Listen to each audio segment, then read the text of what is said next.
The maximum current in a sinusoidal AC circuit is 10 ampere. What is the instantaneous current at 45 degree? तो जो question है वो question क्या कह रहा है आपसे, देखिए कि एक साइनसॉइडल एसी सर्किट में एक साइनसॉइडल है और जिसमें जो मैक्सिमम करंट है वो कितना है 10 एम्पियर। मैक्सिमम करंट कितना है 10 एम्पियर। तो what is the instantaneous current eight 45 degree? तो 45 डिग्री पर जो एक तात्कालिक करंट या बोलेंगे क्षणिक करंट क्या होगी? तो इनमें से कौन सा विकल्प होगा जो 45 डिग्री के एंगल पर एक क्षणिक करंट को क्या करेगा, इंडिकेट करेगा? तो पहले तो एसी क्या है आप सभी इसको बेसिकली जानते होंगे।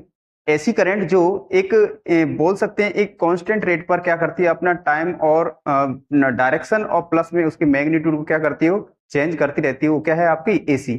तो यहां देखना है आपको, एसी जो होती है आप लोगों की एक साइंस एक साइकिल्स बनाती है, तो उसमें कितने डिग्री के एंगल्स बनाती है? 360। कितने का बनाती है? 360 डिग्री का।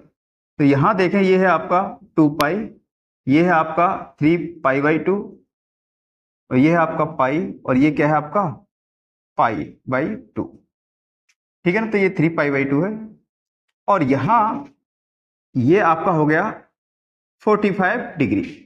ठीक है ना? तो इसको मैं कह रहा हूं यहां पर कितना, 45 डिग्री।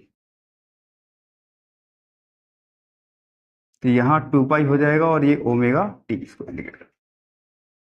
अब ये क्या कह रहा है कि भाई आपकी जो मैक्सिमम करंट जो है वो कितने हैं आपकी 10 एम्पियर। कितने एम्पियर है? 10 एम्पियर।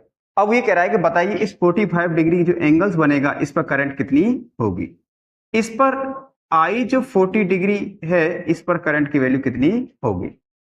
तो ये हमको क्या है, निकालना है। तो क्या हम एक इसका कैरेक्टरिस्टिक इक्वेशन जान सकते हैं? क्या होता है? I equal I M sine omega T. ठीक है ना? क्या है? आई बराबर I M sine omega T. तो आसानी से निकाल सकते हैं अपन।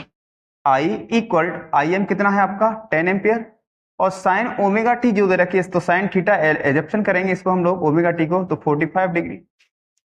तो 10 इंटू 1/√2, और आप बेसिकली जानते हो 1/√2 की वैल्यू कितनी होती है? 0.707। तो जब मैं 10 से मल्टीप्लाई करूंगा 0.707 को, तो क्या आएगी वैल्यू आपकी? 7.07 एम्पियर।